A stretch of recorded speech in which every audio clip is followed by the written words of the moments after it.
अगर कोई पढ़ा लिखा व्यक्ति अगर कुत्ते ही चराएगा तो फिर हमारे देश के जो प्रधानमंत्री हैं उनकी निगाह में डिग्री क्या होती है? अगर कोई 5 लाख 6 लाख 2 लाख अपनी मास्टर डिग्री प्राप्त करेगा पढ़ करके, तो वो फिर कुत्ते पालेगा क्या?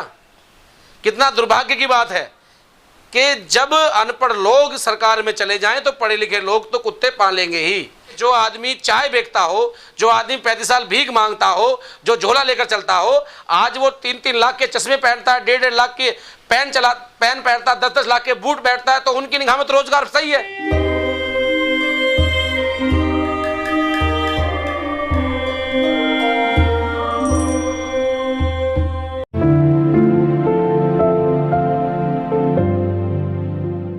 मैं सलाम करता हूं उन सभी नौजवान साथियों को कि देर से आए पर कोई बात नहीं, एहसास हुआ कि जो सरकार 2014 में 2 करोड़ साल का योजना लेकर आई थी कि हम रोज़गार देंगे, और वो साल के कम से कम 2 करोड़ रोज़गार उल्टे लेने का काम कर रही है। आप देखिए, LIC में 25,000, रेलवे में 90,000, और जो 50 साल से ऊपर हैं उनको जबरन VRS दिया जा रहा है।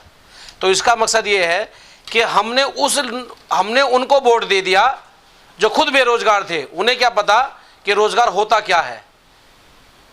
तो इससे देश का नौजवान ठगा गया, देश का वोटर ठगा गया, और हालात इतने पैदा हो गए कि इस गूंगी बहरी सरकार को जगाने के लिए युवाओं ने बिगर किसी पार्टी के झंडे बैनर के नाम लेते हुए एक अपनी यूथ एकता का परिचय दिया, जिसमें युवा शक्ति दल ने अपने सैकड़ों कार्यकर्ताओं के साथ हर जहाँ शाखाएं हमारी हैं, हमने भी 9 बजे 9 तारीख को टॉर्च जला करके उन युवाओं का समर्थन किया और ये दिखाने का काम किया कि माननीय नरेंद्र मोदी जी, आप चश्मा लगाते हैं लेकिन आपको युवाओं की पीड़ा नहीं दिखाई देती, शायद आपको काश चमक जाए। आपने भी हमसे दिए जलवाए थे कोरोना को भगाने को लेकर के, कोरोना तो नहीं भगा लेकिन रोजगार जरूर भाग गया। तो उससे युवाओं में पीड़ा है, देश की आवाम में पीड़ा है। अगर आप अब भी नहीं जगे तो जिस दिन, अभी तो हमने टॉर्च जलाई है, और जब समय आएगा तो हम लोग ऐसे नेताओं को भगाने का काम करेंगे जिन्होंने हमें रोजगार से अलग किया है। लेकिन इसी नोएडा में लॉकडाउन के दौरान करीब 150 लोगों ने सुसाइड किया है उनके रोजगार छीनने के बाद में। देखिए, नोएडा एशिया की सबसे बड़ी हब है जहाँ पर इलेक्ट्रॉनिक IT कंपनियाँ आकर के विदेशों से इन्वेस्ट करती हैं, लेकिन हालात इतने बुरे हैं कि बड़े बड़े मालिकों ने अपनी कंपनियाँ बंद कर दी हैं, पैसा नहीं है। और बात हुई अगर आत्महत्या 150 लोगों, तो मरने वाले कौन हैं? जिन्होंने फ्लैट लिए, छोटे छोटे उद्योग खोले, नौकरियों के दम पर उन्होंने कहीं ना कहीं अपना इन्वेस्ट किया, लेकिन जब नौकरी नहीं बची तो फिर वो लोग MI कैसे भरेंगे? वो लोग कैसे अपने दिनचर्या चलाएंगे? वो लोग कैसे अपने फ्लैटों में रहेंगे? वो कैसे अपनी गाड़ियों की किस्त भरेंगे? लेकिन हमारे प्रधानमंत्री जी कहते हैं कि आप जो है निर्भर बनिए। उन्हें तो पकोड़े बेचने में रोजगार नजर आता है, उन्हें तो चाय बेचने में रोजगार नजर आता है। यानी कि एक MBA करने वाला आदमी पकोड़े बेचेगा, एक LLM करने वाला व्यक्ति पकोड़े बेचेगा, एक LLB करने वाला आदमी पकोड़े बेचेगा, एक BCA करने वाला, यानी कि तमाम मास्टर डिग्री वाले वो नौजवान साथी, कोई खेत में जाएगा, कोई हल चलाएगा, कोई पकोड़े बेचेगा। यानी कि जो एक बहुत बड़ा वर्ग, जो माननीय नरेंद्र मोदी ने कहा था कि मेरे देश में 60 से 65% नौजवान लोग रहते हैं, कि साहब आपने लच्छेदार भाषण देके वोट तो ले लिया, लेकिन उन 60 से 65% लोगों को आपने मात्र 10% भी रोजगार देने का काम नहीं किया, उल्टा छीनने का काम किया। तो ये पीड़ा होती है, ये कारण था आत्महत्या होने का। और साहब अभी तो ये आंकड़े 150 हैं, अगर कायदे से गिनती हो जाती तो हो सकता है ये आंकड़ा हजारों में तब्दील हो जाता। सरकार को इसका नुकसान नहीं उठाना पड़ेगा, सरकार ही खत्म हो जाएगी। 2022 के चुनाव में उत्तर प्रदेश में जो इन्होंने हालात पैदा कर रखे हैं, उत्तर प्रदेश की सरकार जाने वाली है और 2024 में इनकी सरकार जाने वाली है। अगर इन्होंने युवाओं की भागीदारी व युवाओं के रोजगार को लेकर के कोई ठोस डिसीजन नहीं लिया तो आप GDP देख लीजिए कि जब मनमोहन की सरकार थी GDP कहां पर थी और आज -23 पे चली गई है। और एक आदमी जो उनके रिश्तेदार हैं, जो उनके बिजनेसमैन है, चाहे अडानी अंबानी, वो लोग जिनकी संपत्ति आज से चंद साल पहले 5 लाख करोड़ की थी, आज वो 15-15 लाख करोड़ के मालिक हो रहे हैं।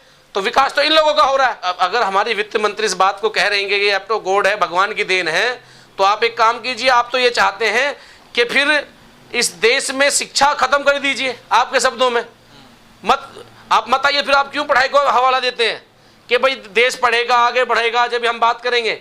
तो ये जुमलेबाजी से बात नहीं चलेगी। और रही बात भगवान की, भगवान का स्तंभ एक अलग है, वो ईश्वर है, वो प्रकृति को चलाता है, लेकिन हमारी भी कुछ जिम्मेदारी है। बस हमारी जिम्मेदारी ये थी कि हमारे गलत डिसीजन से कुछ मूर्ख लोग सरकार में बैठ गए, जिन्हें हम 2022 उत्तर प्रदेश और 2024 में केंद्र में बदलने का काम करेंगे। जब बताएंगे एफ्टो गोड होता क्या है।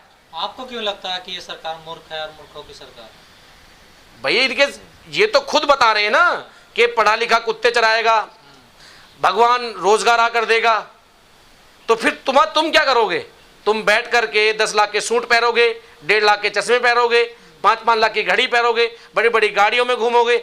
ये शब्द हैं जो सरकार निजीकरण कर रही है। निजीकरण में किन का फायदा है?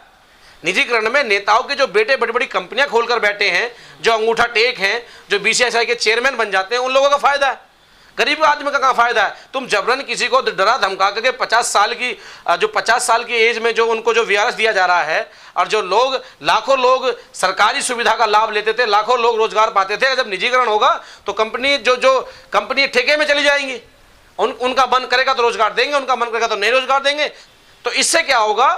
देश के अंदर विद्रोह पैदा होगा, जो सरकार झेल भी रही है, अभी और आने वाले समय में झेलेगी। अभी जो मन की बात पर जो डिसलाइक में कहा इसमें विदेशी ताकतों का हाथ है, तो तुम्हारी एजेंसी क्या झक मरा रही है? तुम सरकार चला रहे हो, तुम्हारे पास इतने बड़े तंत्र हैं, और तुम कहते हो कि विदेशी ताकतों का हाथ है। विदेशी ताकत कौन सी है? ट्रंप तुम्हारा दोस्त, चाइना तुम्हारा दोस्त, जापान तुम्हारा दोस्त, फ्रांस तुम्हारा दोस्त। तो तुम किसकी बात कर रहे हो? ऐसा है, इस सच्चाई को कबूल करे सरकार। आप लोगों ने काम नहीं किया, आपने शिक्षा पे काम नहीं किया, आपने स्वास्थ्य पे काम नहीं किया, आपने जीडी पे काम नहीं किया, आपने युवाओं के लिए कोई काम नहीं किया, आपने महिला को कोई काम नहीं किया। तो इसका तो खामियाजा आपको भुगतना पड़ेगा। आप चाहे कितना एजेंडा इस बिकाऊ मीडिया के माध्यम से चला लीजिए, जिस दिन रोड पे आंदोलन होने चालू हो गए, जैसे अब शुरुआत हो चुकी है, आपको कोई बचा नहीं पाएगा। एक बात मैं लास्ट में कह दूं, जो हमारे जहां चुनाव हो रहे हैं, मेरी उनसे अपील है कि ईवीएम का विरोध करें। सिर्फ सामाजिक संगठन ही विरोध ना करें, जो राजनीतिक पार्टियां हैं वो भी विरोध करें, क्योंकि सबसे बड़ी जो मुद्दे की बात स्टार्ट होगी वो ईवीएम से होगी। जब सरकार ईवीएम से आ रही है और ईवीएम ही बैन हो जाएगी, तो हम लोग अपने मकसदों में कामयाब होंगे। हम रोजगार भी मिलेगा, शिक्षा भी मिलेगी, स्वास्थ्य ठीक होगा और देश आगे बढ़ेगा, राष्ट्र आगे बढ़ेगा।